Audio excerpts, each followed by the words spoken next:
Good morning, good afternoon. It's your boy G, and I want to shoot a couple videos. Today's video is on why you should ride a cruiser. The reason I decided to shoot this video is that just too many people get it wrong, and so they're either not cruiser riders or they're not looking at it on the merits of the bike. So you'll hear a lot of arguments about like, well, they're cool and you have to understand them, and just like these like arguments that don't have any hard facts to them. And I think people argue that way because the other bikes outshine them when they have a sport bike frame and a sport bike engine, and and all kinds of technology. And so people go, why would I even buy one? This other bike outshines this on paper. Well, because it's about the ride, and I want to talk about why you should own one of these things, because I own one, and I absolutely am in love with the thing. Would highly suggest that more people become owners. So here's some things that you should know about these and why they're so great. Number one, low seat height. Low seat height. It seems like nothing, but it's huge. Not everybody is 5'10". This also makes this bike available for female riders who are all shorter for the most part. Okay, even on my bike, this is a 26 inch, 26.5 inch seat height. So at 26.5 inches of seat height,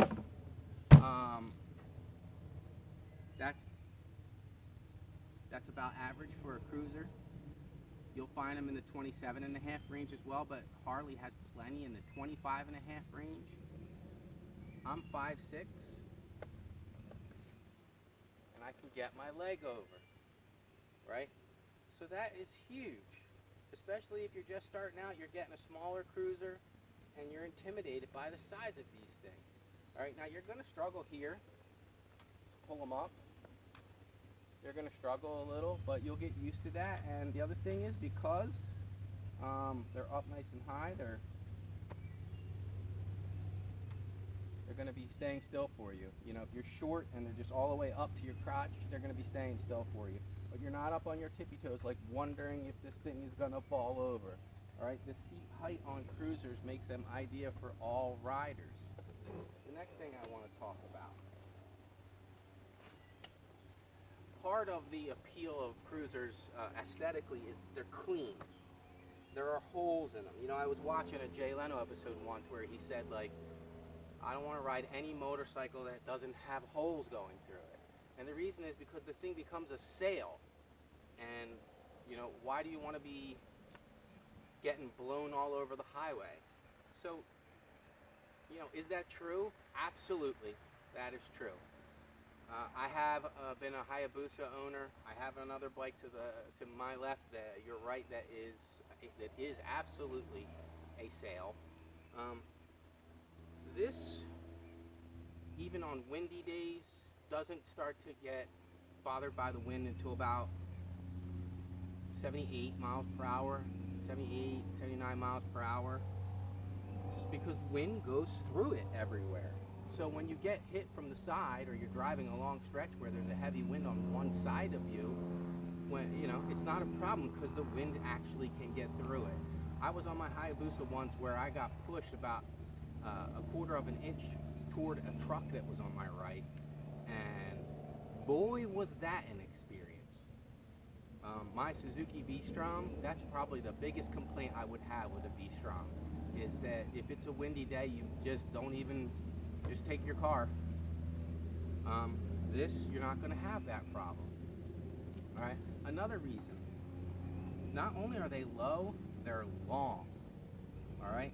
So you've got this this bike that is better for two-up seating because more room for you and your passenger. All right. You can strap stuff to it that is sizable. Right. Like everybody has seen the bags on the side of a bike that are useless.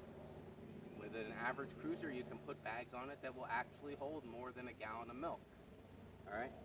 So this idea of a low seat height, spaces for wind to go through, it's really important. Having them be long, cruisers average like a 65-inch wheelbase, is also really important, and here's why. When I am driving my bike at slow speeds, I'm not up on my tippy toes actually driving at slow speeds and being like, this is good or this is bad to handle when driving at slow speeds on gravel or in a parking lot. I'm not actually doing that. I'm walking my bike, right? I'm walking my bike with my feet flat on the ground. I'm actually walking my bike. So gravel and slow speed maneuvering is easy on a cruiser because they're low and long. We don't ride out of a gravel parking lot. We walk it over to the portion of the parking lot that's not gravel. So that's another big reason to own one of these bad boys. And now I'm going to get to something that I personally don't own, but in the area I live, I would like to. In my kids.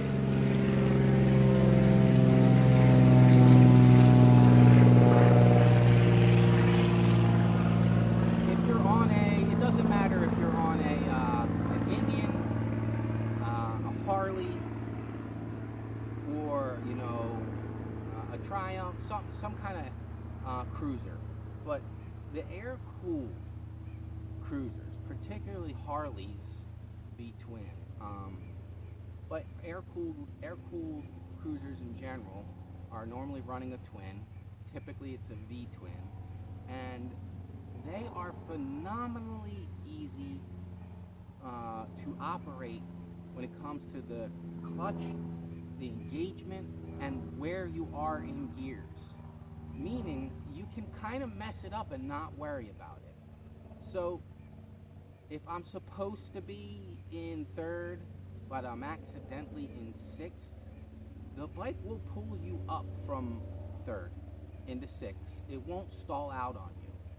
Now with Harley, that's more so because they have that potato sound. They intentionally threw off the timing of the V. It doesn't do this. It's like, closer. Ba-doom. So it gets that potato.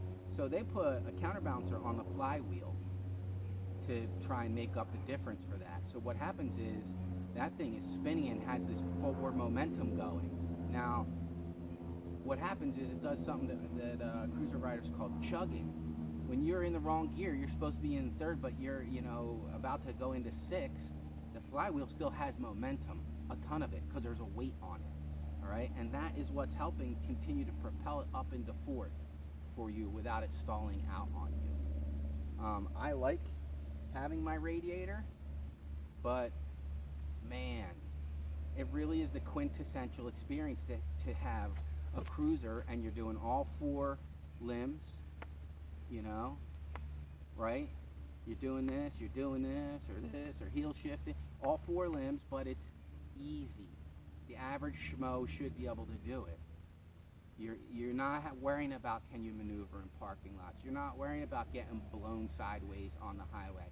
You're not worrying about whether or not you have enough space when you pick up your friend, okay? These things aren't a problem on a cruiser. So you could make the argument that they're cool, but that's a very subjective thing. My argument for why you should own a cruiser, because ease of use. These bikes are easy to get on, easy to handle at low speeds, easier to handle in high winds on the highway, easier to handle with a passenger on the back, right? To add to strap stuff to them. The gearing is easy because they're made for cruising, right? That's why they're wonderful. That's the quintessential experience of riding. It's not like what kind of stuff can the bike do. It's being outdoors, ease of use, enjoying everything that's coming at you, the sights, the sounds, the smells, you can focus on them because this isn't taking all your attention away from it. This is easy. Your boy G, these are reasons why you should own one of these bad boys. Peace.